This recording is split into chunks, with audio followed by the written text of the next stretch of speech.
오늘은 선지서 변론 증거 20번째 시간입니다. 오늘은 아모스 5장을 통하여 재앙 중에 살 길에 대해서 변론해 보도록 하겠습니다. 먼저 성경에 말하는 재앙을 우리가 잘 알아야 되는데요. 재앙이라는 말은 마지막 때 심판의 환난 재앙을 뜻한 겁니다. 이거를 예레미야나 에스겔서 성경에는 칼과 기근과 연병으로 묘사가 되어 있거든요. 그럼 여기 재앙이라는 것은 심판의 전쟁과 이제 재앙이 있는데, 거기 재앙에는 이제 뭐가 해당이 되느냐? 이게는 일기나 이제 천기나 이런 것이 이제 변화가 와서 재앙이 내릴 수도 있고, 또 병화도 두 가지가 있는 겁니다. 전쟁으로 하는 그러한 화가 있고, 또 전염병으로 있는 화가 있습니다. 이 모든 환난 재앙은 뭐에 사용되는 거냐? 합당치 못한 자가 살아남지 못하게 하는 역사를 하는 겁니다. 하나님이 알곡만 씨만 남기는 역사를 뜻한 거거든요. 그런 재앙 중에 살 길이 무엇이냐? 이거를 이제 변론한 거거든요. 그래서 이 본장은 이스라엘에게 혹독한 재앙이 나서 망하게 될 때 이제 살 길을 알려준 겁니다.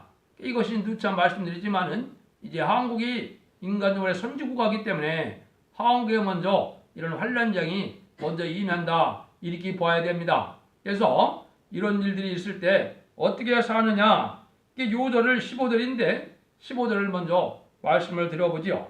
너희는 악을 미워하고 선을 사랑하며 성문에서 공의를 세울지어다. 만군의 여호와 하나님 여호와께서 혹시 요셉의 남은 자를 긍휼히 여기시리라. 살려면은 악을 미워하고 선을 구하라 그랬죠. 공의를 세워야 된다 그랬죠. 그리고 우리가 삶 기독교인이라는 것은 삶 자체가 반듯하게 바른 삶을 살아야 됩니다. 이거는 속가된 삶으로 또 뇌물을 받는 이런 삶을 살아갖고는 안 된다는 거죠. 그래서 정체가 깨끗하고 의로운 삶을 사는데 악에는 동참하지도 말고 선을 구하라는 얘기죠. 이런 삶의 변화가 없으면 환난과 재앙에 살 수가 없다는 겁니다. 그래서 하나님이 이제는 그런 자들에게 이제 특별히 공의를 설명을 드리면은 이건 시대적인 하나님의 법을 뜻한 겁니다. 세상에서도 법대로 이제 재판을 받아서 법대로 보응을 받죠. 하느님도 법대로 하시는데 이건 시대마다 법이 있는 겁니다. 지금은 우리 그리스도의 은혜의 시대였지만은 이 환난 때는 예언의 법입니다. 그거는 예언의 말씀을 읽고 듣기는 자가 복이 있다는 것처럼 선지서 계시록을 통하여 하나님이 선으로 여기는 거, 하나님의 의로 여기는 거, 하나님께서 옳게 여기는 그러한 삶을 살아야 복을 받게 된다 이 말입니다. 그래서 선지서와 계시록을 통하여 하나님의 법이 무엇인지를 알게 되고 하나님 앞에 선이 무엇인지를 알게 돼서 그걸 해결하는 삶을 살아야만 살아남는다 이 말입니다. 이게 한마디로 말하면 그걸 예언의 법이라고 그러는 겁니다. 그래서 인간 종말에 선지서 계시록을 잘 아는 것이 하나님을 찾는 것이고 하나님을 바라보고 하나님 앞에 의지해서 복을 받는다 이 말입니다. 1절입니다. 이스라엘 족속아 내가 너에게 대하여 애거로 준 이 말을 들으라. 전혀 이스라엘이 엎드러졌으며 다시 일어나지 못하리로다. 자기 땅에 던지우며 일으킬 자 없으리로다. 주 여호와께서 가라사대 이스라엘 중에서 1000명이 나가던 성읍에 100명만 남고 100명이 나가던 성읍에는 10명만 나오리라 하셨느니라. 여호와께서 이스라엘 족속에 이르시를 너희는 나를 찾으라. 그리하면 살리라 그랬죠. 하나님이 이런 진노가 내릴 때 사람을 의지하지 않고 하나님만을 바라보고 하나님을 의지하고 하나님을 찾는 자들은 구원의 복을 받는다, 이걸 강조하시죠. 재앙 중에는 살 길은 바로 하나님을 찾는 일이다. 그래서 하나님이 이제 진노해서 여기에 보면 좀 겁이 나죠. 이제 10분의 1이 남고 10분의 9가 죽는다 이 말이죠. 그렇지만은 하나님만 바라보고 찾는 자는 남는다는 것을 말씀을 드린 겁니다. 이게 이제 알파적인 그 역사가 언제 있었습니까? 소돔과 고모라가 망할 때 그게 롯의 가정이 살아남는 과정을 보여주셨죠. 그걸 지금 우리가 생각해요. 롯의 처가 왜 그렇습니까? 뒤를 돌아봤죠. 이거는 세상에 속해되고 땅에 소망을 두고 이게 음란부패 타락한 이런 삶을 살고 나면은 이거는 구원을 받지 못될 걸 얘기한 겁니다. 이때의 구원은 환난과 재앙의 영육간의 구원이기 때문에 영구원 받는 그런 시대의 구원과는 틀린 겁니다. 그래서 그러려면 우리가 어떻게 되겠어요? 세상은 오히려 분토같이 여리고 여기고 세상을 완전히 끊고 요를 찾고 불러야 할 때가 온 거죠. 그래서 아무리 억만금이 생겨난다 해도 이게 주의를 지키고 말씀을 지키는데 이게 불효한 일이라면 그런 모든 걸 끊어야 되는 겁니다. 주의 일만 부근케 하는 그런 생각이 있어야 되고 사람이 어떻게 이제 하나님을 찾아야 할지 고민해야 되는데 이것이 예언서 기록을 통하여 하나님을 바로 아는 것이 중요한 때가 된 겁니다. 그래서 땅의 것을 구하지 말라 그랬는데 이것이 이제 관련 성교가 이사 6장 13절에도 여기 비슷한 말씀이 하나 있거든요. 읽어드리면요. 그 중에 10분의 1이 오히려 남을 쓰더라도 이것도 삼키운 바 될 것이나 밤나무, 상수나무가 뱀을 당하도 그루터기는 남아있는 것 같이 거룩한 씨가 이 땅의 그루터기니라. 여기서 말하는 건 뭡니까? 이게 땅의 그루터기처럼 요거는 씨를 남긴다 이 말입니다. 하나님이 새 시대의 복락을 누리게 하는 것은 합당한 씨여야 된다. 농부들도 씨를 남기는 것은 가장 종자가 좋은 걸 남기죠. 하나님도 그렇게 하시겠다는 겁니다. 그래서 우리가 성령에 의해서 하나님의 사람으로 정직하고 깨끗한 공의로운 사람이 될 때 하나님이 씨를 남긴다 이 말입니다. 양심이 바로 되지 못하고 정직한 마음이 없고 그러면은 이때 환난적인 나라는 살아날 수가 없는 겁니다. 여러분들이 이걸 아주 심각하게 받아들여서 순종하고자 하는 마음이 있어야 말씀에 떠는 마음이 있어야 이게 하나님의 긍휼함을 받을 수 있다 이렇게 볼 수 있는 겁니다. 이때 또 인간 수단 방법은 안 된다는 거죠. 그럼 하나님을 찾는 것이 무엇이냐? 5절에서 8절입니다. 베델을 잡지 말고 길갈로 들어가지 말며 부엘세바로 나가지 말라. 길갈은 정령 사로잡 뺏고 베델은 험하게 될 것입니다. 하셨나니 너희는 여호와를 찾으라. 그리하면 살리라. 염려컨대 저가 불같이 요셉의 집에 내리사 멸하시리니 베델에서 그 뿔들을 끌 자가 없을 까노라. 공법을 인진으로 변하며 정의를 땅에 던지는 자들아 묘성과 삼성을 만드시며 사망의 걸로 아침이 되게 하시며 백지로 어두운 밤이 되게 하시며 바닷물을 불러 지문에 쏟으신 자를 찾으라. 그 이름이 여호와시니라. 살 길을 찾는 자가 되려면은 아무것도 돌아가지 말고 하나님만 바라보라 이 말이죠. 그래서 진노에 남으려면 세상 일에 관심을 두지 말고 하나님만을 바라보고 나가는 삶이 필요하다는 거죠. 왜냐하면 이 세상이라는 건 잠시 후에 불도 없어질 세상이거든요. 여기에 소망 두면 되지 않는다 이 말입니다. 하나님을 찾으라 그러니까 여기에 있는 것말로 길갈이나 베델을 찾아간다. 이거는 신학교나 신학원이나 뭐 큰 교회나 이런 걸 뜻하는 것은 살 길이 열리지 않는다 이 말입니다. 왜 그랬습니까? 이미 부패되고 속과돼서 진리에 하나님의 성령에 역사하는 것이 못되기 때문에 그런 길로 가서 이게 살 길이 열리는 것이 아니라 이 말입니다. 말씀의 변론의 빛을 따라서 가야 되는데 이 성경 본문을 옳게 변론해서 옳게 하나님 앞에 구원함을 받도록 하는 그런 진리에 변론하는 곳을 찾아야 되는 것이죠. 그것이 바로 인간 동안의 모든 알곡을 모으는 첫대기의 사명이 되는 겁니다. 그래서 남은 자가 된 자들에게는 다 첫대기의 성도가 되는 것이고 첫대기에서 무장이 돼서 인을 맞는 자는 변화성도가 되는 겁니다. 이것이 인간 동안의 마지막 그 역사인데 이걸 참 받아들이기가 어렵거든요. 쉽지 않거든요. 그래서 말씀 앞에 강하고 담대한 면으로 성령의 인도함을 받고 천사의 보호를 받고 그런 역사가 임하는 그런 신앙 용사들만 이게 살아남는 것이 인간 정말의 구원이 되는 겁니다. 그래서 시대적인 법을 여기 쑥물 여기면 안 된다 그죠? 정의를 땅에 던지는 자들이라고 그랬죠? 이게 요즘에 세상 풍조가 보면 그렇잖아요. 지금 좌파 정권이나 이게 음료 교권이나 이런 사람들이 하는 걸 보면 이게 도대체 공의와 정의가 없지요. 자기들이 한 것은 옳고 남의 한 거는 다 틀리다 이런 생각이죠. 이게 거꾸로잡이가 다 된 겁니다. 그래서 여기 본문 말씀대로 그렇게 살아가서는 되지 않는다 이 말입니다. 그래서 공법을 인진으로 변했다고 그랬죠. 정의를 땅에 던진다고 그랬죠. 여기에 지금 이 세상의 형편이 그렇습니다. 왜 그렇습니까? 이 가치관이 잘못되어 있거든요. 평등의 개념이 잘못되어 있거든요. 이게 왜 그렇습니까? 무신론 공산주의 사상의 영향을 받아서 물질 만능이 됐고 이제는 과학 만능이 됐고 이렇게 됐기 때문에 이제는 인본주의로 들어가기 때문에 이것이 잘못된 겁니다.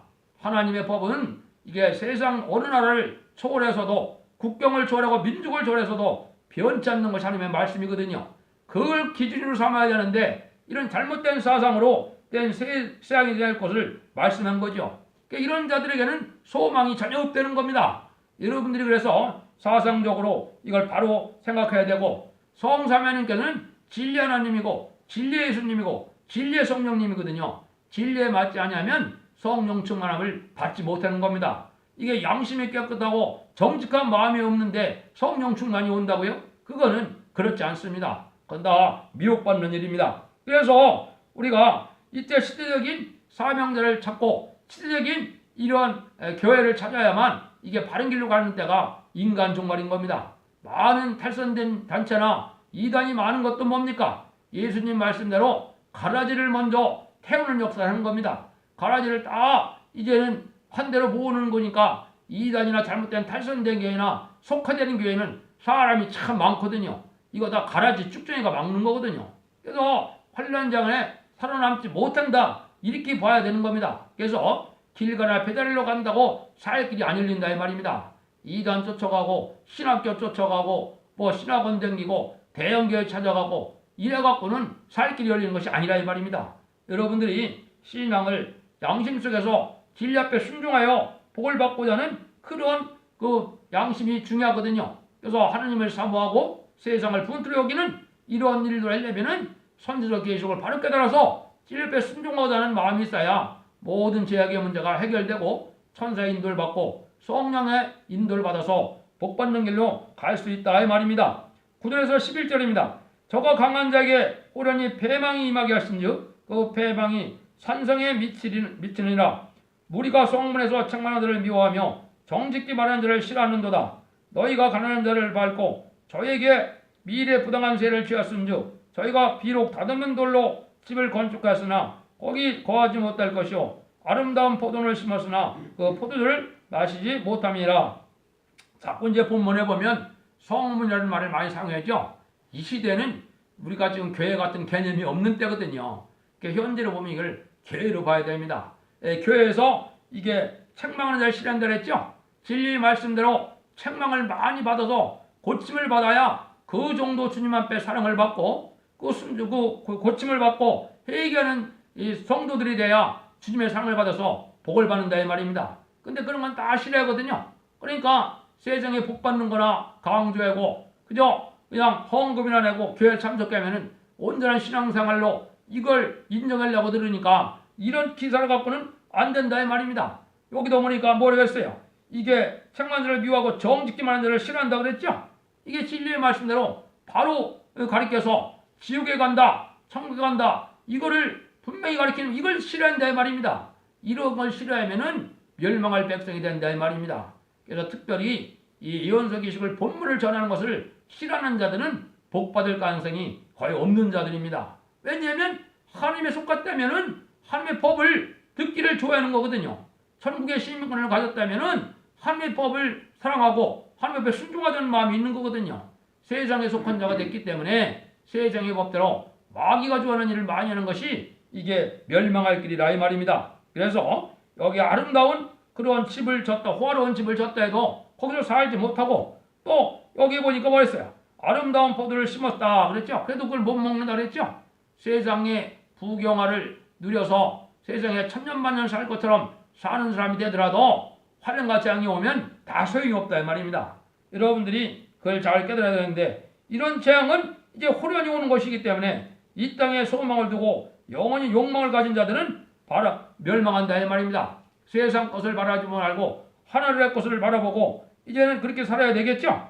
그래야만 이제는 하나님이 복받을 자들을 구원하는 역사가 있습니다. 그래서 알고가 쭉정을 가르는 그러한 역사는 이 변론을 들어보면 알게 되는 겁니다. 변론을 듣고 싫어하면은 이게 물론 이제 탈선된 변론은 해당이 안 되겠죠.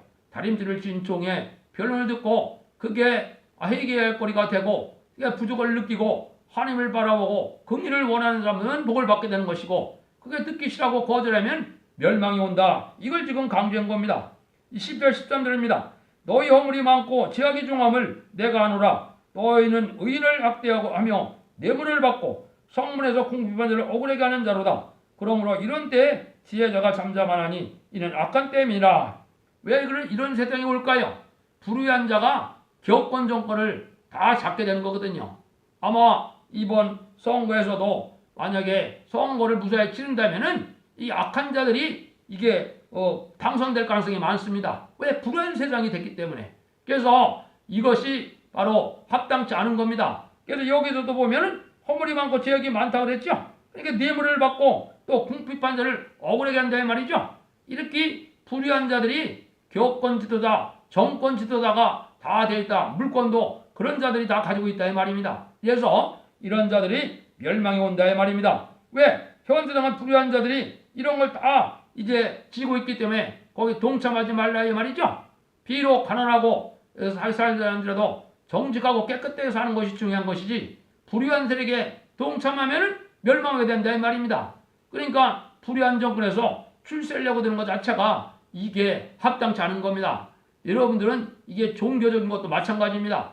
지금 기업권도 이게 욕망이 많고 욕심이 많은 자들이 기업권을 차지하고 있거든요. 이런 자들에게 합력하고 한다면 이게 사실은 멸망의 길이거든요. 그거를 여러분이 잘 분별을 하셔야 됩니다.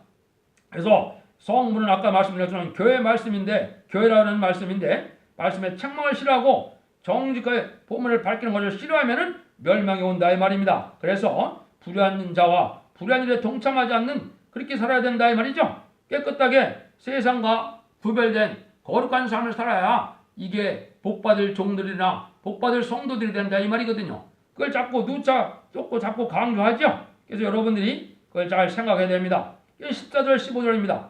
너희는 살기 위하여 선을 구하고 악을 구하지 말자다. 만군하는 여호와께서 너희 말과 같이 너희 함께 하시리라. 너희는 악을 미하고 선을 사랑하면 성문에서 공의를 세울자다. 만군의 여호와께서 혹시 요셉의 남은 자를 긍휼히 여기시리라. 하나님의 긍휼을 받을 자들은 이렇게 악을 미하고 선을 찾으라 이 말이죠. 이런 연계성을 가장 잘하는 사람이 누굽니까? 이게 다윗이거든요.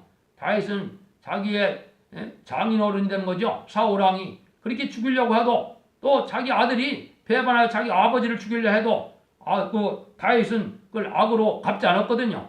그래서 이런 것이 연계성의 바른 삶이거든요. 그렇게 살아야만 될 걸 보여주는 겁니다. 그래서 하나님 앞에는 이게 악을 미하고 선을 해서 공의를 세우라 말했죠. 성문에서 공의를 세운다. 이것도 목회자들은 이게 진리의 말씀대로 본문을 가지고 변론해야 된다 이 말입니다.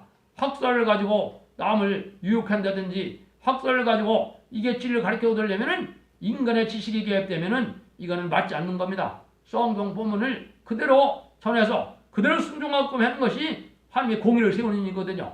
특별히 이 시대는 다림질의 진리가 선지서 계시를 통하여 다림질의 진리를 알아야만 올바른 공의를 세울 수 있는 겁니다. 이래야 이제 살아남는다가 살아남자가 된다 이 말이죠.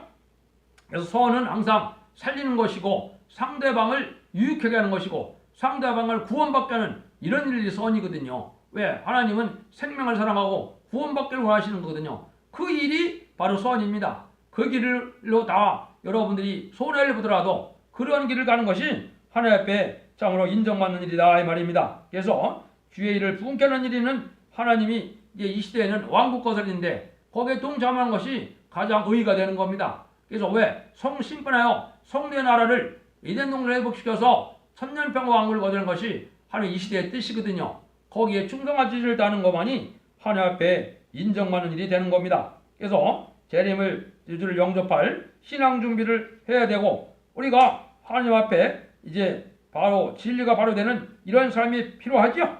이 시대에 남는 자는 재림을 영접할 자고 새 시대에 갈 자고 환란 과정을 안에 남을 자가 되는 것이 중요하죠. 그런 교회의 역할이 바로 뭐냐? 이게 마지막 첫 대교의 알곡을 모는 역사가 이 시대에 옛날 4,500여 년 전에 방주처럼 이 시대에 사랑의 방주, 은혜의 방주, 구원의 방주의 역사를 하는 겁니다. 그래서 그 방주를 타는 것이 여러분들이 복받는 일이 될 것이라고 믿는 것이 중요합니다. 그래서 먼저 그의 나라와 의를 구해라 그랬죠. 왕국 건설을 우리가 사모하는 것이 이 시대의 의의가 되는 겁니다. 16절에서 20절입니다. 그러므로 주 만군의 여호와께서 말씀하시를 사람이 모든 광장에서 울겠고 모든 거리에서 오라 오라 하겠으며 농부를 불러다가 애곡하게 하며 울음꾼을 불러다가 울게 할 것이며 모든 포도에서 울리니 이는 내가 너희 가운데 지나갈 것입니다. 이는 여호와의 말씀이라. 화 있을진저 여호와의 날을 사모하는 자여 너희가 어찌하여 여호와의 날을 사모하느냐. 그날은 어둠이요 빛이 아니라 마치 사람이 사들을 피하다가 곰을 만나거나 혹 집에 들어가서 손을 벽에 대었다가 뱀에 물린 같도다. 여호와의 날이 어찌 어두워서 빛이 없음이 아니며 캄캄하여 빛남이 없음이 아니로다. 그건 영적인 흑암의 시대가 온다 이 말이죠. 근데 이때는 피할 수가 없는 환란이다 이 말입니다. 인간 수단 방법으로는 살 길을 찾지 못한다 이 말입니다. 여러 가지 수단 방법을 한다 하더라도 여호와의 날은 심판의 날을 뜻했기 때문에 이게 진리 앞에 긍휼히 여길 자가 아니면 살아날 방법이 없다 이 말입니다. 하나님은 하늘에 알곡도 버리지 않지만 한 쭉정의 하늘도 알곡에 들어올 수가 없는 겁니다. 이게 의인은 의인대로 몰고 또 악인은 악인대로 모으는 역사고 악인은 불태우는 것이 이게 심판의 개념이거든요. 그렇게 하나님이 하신다 이 말입니다. 그러니까 인간의 수단 방법으로 이거를 형식적인 신앙생활로 형식적인 종교생활로 구원받을 수 있는 방법이 나오는 것이 아닙니다. 양심이 신앙의 본바탕이 인정받을 만한 삶의 변화가 있어야 될 걸 얘기한 거거든요. 그래서 하나님의 섭리와 작정과 경륜을 잘 알아야만 이게 흑암이 아니다 이 말입니다. 하나님의 사랑의 그 작정과 경륜과 섭리를 잘 모르면 다 흑암이다 이 말입니다. 그러니까 대명천지 같은 세상에 살고 있지만은 이런 섭리를 모르면 다 깜깜하고 장님과 같다 이 말입니다. 장님은 밤이나 낮이나 똑같죠? 지금 영적으로 밤인데 밤인지 모르고 있는 것이 이게 현재 기독교인의 부패한 기독교인들이거든요. 하나님의 섭리가 어떻게 진행되는 것을 잘 알지 못한다 이 말입니다. 그래서 제레미야를 영접할 때가 되면은 인격이 먼저 왕성되는 것이 참 중요한 겁니다. 인격이 바로 돼야 돼 이 말입니다. 하나님께서 원하시는 인격, 주님이 기뻐하는 인격을 가져야 하나님이 환난 가정 안에 복을 받게 된다 이 말입니다. 말씀을 가감해도 죽게 되고 인간당 적성이 그대로 남아서 죄 중에 살아도 죽게 되고 그래서 해산의 수고를 하여서 우리가 신앙 준비하는 것은 우리가 바른 삶의 태도로 이걸 고쳐나가는 삶이 있어야 됩니다. 그걸 이제 등불 준비와 기름 준비라 그렇게 말을 했죠. 주님이 오시기를 사모하는 거 하나만 갖고는 살아날 수가 없다 이 말입니다. 그날은 멸망의 날이지 구원의 날이 아니라 이 말입니다. 신앙 준비가 된 자들에게만 이게 구원의 날이고 빛의 날이고 소명의 날이 될 수 있다 이거거든요. 그래서 신앙 준비는 이제 7명의 완전변의 역사를 듣고 회개하고 순종하여 성신 충만함을 이루어야 되거든요. 이게 늦은 비 성령의 역사인데 이런 성령의 역사를 받으려면은 이제 스가랴 10장 1절처럼 수랑비 같이 내리는 마지막 늦은 비 성령이 내려올 때가 됐거든요. 이 성령을 받아야 되는데 이 성령을 받게 하는 것이 바로 촛대교회가 되는 겁니다. 21절 27절입니다. 내가 너희 절기를 묘하며 멸시하며 너희 성례들을 기뻐하지 아니하나니 너희가 내게 번제나 소제를 드릴지라도 내가 받지 아니할 것이요 너희 살찐이생의 화목제도 내가 돌아보지 아니하리라. 내 노래소리를 내 앞에서 그칠자다. 내 빗바소리도 내가 듣지 아니하리라. 오직 공법을 물같이 정을 하수같이 흘릴지어다. 이스라엘 족속아 너희가 40년 동안 광에서 희생과 소제물을 내게 드렸으나 들었느냐? 너희가 너희 왕 식국과 너희 우상 기운 너희가 너희를 의로하여 만들어서 신을 삼은 별 형성을 가지고 지고 가리라. 내가 너희를 다메섹 밖으로 사로잡아 가게 하리라. 이는 만군의 하나님이라. 일컫는 여호와의 말씀이니라. 이거는 지금 뭡니까? 삶의 변화가 없고 깨끗한 양심과 선한 양심이 없는 자들의 예배는 받지 않는다는 거죠. 아무리 많은 이러한 헌물을 드리고 아무리 성회를 지키고 많은 부흥회를 한다더라도 이게 변화가 없는 삶에 이런 것들은 하나님이 받지 않는다는 겁니다. 그래서 예물을 많이 드리는 것이 중요한 게 아니고 의로운 제사를 드려서 의로운 제물로 하나님의 흠양을 받을 만한 이런 삶의 열매가 있어야 그 예배도 받아들이고 그 헌물도 받아들인다 이 말이거든요. 이때는 정의를 떠난 자들은 온 세계에 잡히게해서 한 명도 살아남을 수 없다는 그걸 얘기한 거거든요. 그래서 찬송을 많이 부르고 예물을 많이 바치고 제선을 다 많이 든다도 이게 필요 없다는 겁니다. 왜 필요가 없다고요? 삶 속에서 공법을 물같이 정의를 하주같이 흘러내리는 삶이 없다 이 말입니다. 정직하고 깨끗하게 공의롭고 정의롭게 이렇게 사는 사람을 하나님이 요구해야 예배를 받아들이고 헌물도 받겠다 이 말이거든요. 이런 삶의 변화가 없으면 여러분들 주님을 그냥 영접할 것 같아도 그렇게 되지 않습니다. 하느님의 심판의 날은 용서가 없는 때이기 때문에 이게 죄의 문제나 이게 모든 문제를 해결받아야 되고 삶의 문제도 변화를 받아야 되는 겁니다. 그래서 구약에도 이 하나님의 섭리를 모르니까 예수님을 구세주로 영접하지 못하고 멸망을 받았죠. 지금도 이제 그때 당시에도 망한다 그래서 뭐라 그랬겠습니까? 내가 모세 율법대로 내가 제사를 잘 지내고 내가 주저 성의를 지키고 그러는데 왜 내가 멸망하느냐 그랬겠죠. 그렇지만 제рем지를 초림의 주를 영접했습니까? 못했습니까? 지금까지도 못한 거 아닙니까? 육조 이스라엘 백성들이. 그러면 많은 기독교인들이 지금 어떻게 제рем지를 영접할 때 이게 합당치 않으면 멸망한다 그러면 또 그러겠죠. 내가 11주도 내고 내가 주일도 잘 지키고 내가 많은 봉사도 하고 기도도 많이 하는데 내가 왜 망하느냐 그랬겠죠.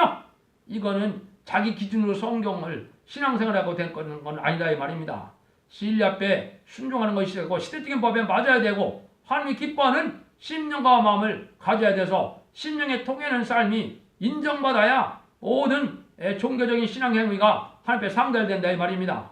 이 눈에 보이는 그런 율법적인 행위 갖고는 이에 복을 받지 못한다 이 말입니다. 그래서 말씀이 마지막 때는 이렇게 조금만 잘못되면 마귀의 참소에 걸리기 때문에 말씀 변론을 온전한 교회를 찾는 것이 이때 중요한 겁니다. 왜 그러냐? 말씀을 과감하면 재앙의 때이기 때문에 마귀 참소에 걸려서 이게 상대되는 호소하기들을 드리기가 힘든 때가 된 겁니다. 그 영계 체험이 없으면 살아있는 신앙으로 볼 수 없는 겁니다. 여러분들이 그런 말씀을 잘 순종해서 어떻게 해야만 하나님이 기뻐하는 그런 마지막으로 예언된 소란빛 같은 은혜를 우리가 받을 수 있느냐 이게 중요한 거거든요. 이게 이제는 하나님의 복 받는 길입니다. 그래서 우리가 하나님 때도 예배를 드리다 죽은 것이 옛날에 많이 있었죠. 소련 혁명 때도 주일날 일어나서 예배보다가 망했대요. 그 다음에 한국이 6.25 때도 어떻게 됐습니까? 주일날 예배를 잘 드렸지만은 예배 드린다고 다 살아났습니까? 예배드리다 망한 거거든요. 지금도 예배만 드린다고 해서 물론 예배가 중요하지 않다는 건 아닙니다. 하나님 앞에 의로운 예배를 드려서 상달되는 예배를 드려야 하나님의 보호와 사랑을 받을 수 있다 이 말입니다. 여러분들이 여기에 각성을 받고 하나님 앞에 복받는 자가 되기를 원합니다. 그래서 스가랴 10장 1절이 이제 응할 텐데요. 봄비 때 여호와 번개를 내는 여호와께 비를 구하라. 무리에게 소낙비를 내려 밭의 채소를 각 사람에게 주리라 그랬죠. 먹고 살 만한 영적 양식은 이 번개를 내는 하나님께 구하게 되는데 이게 늦은 비성령이거든요. 이게 이제는 입 맞는 역사에 보호자 앞에 7명을 받는 역사를 얘기한 겁니다. 그러니까 지금까지는 요에서 2장 18절에 만민에게 보여주는 성령을 받아서 신앙생활을 했지만 환란과 정결에는 요에서 2장 29절에 남녀가 여종에게 보여주는 성령을 받아야만 이게 올바른 신앙생활에서 환란장의 날에 살아남을 수 있고 마귀를 오히려 심판하고 소멸시키는 말씀과 은혜를 받게 되어서 복받게 된다 이 말입니다. 오늘은 하나님은 아무리 재앙을 내려도 살 길을 열어주면서 재앙을 내리기 때문에 이게 적은 자라도 하나님을 찾는 자가 구원을 받게 된다. 여호와를 열심히 찾는 여러분들이 되어서 선지자 계시록의 순종함으로 인간정을 하나님이 베풀고자 하는 마지막 법인 구원을 잘 받아서 그 복을 누리는 복된 종들과 성도들이 되기를 예수님으로 축원드립니다.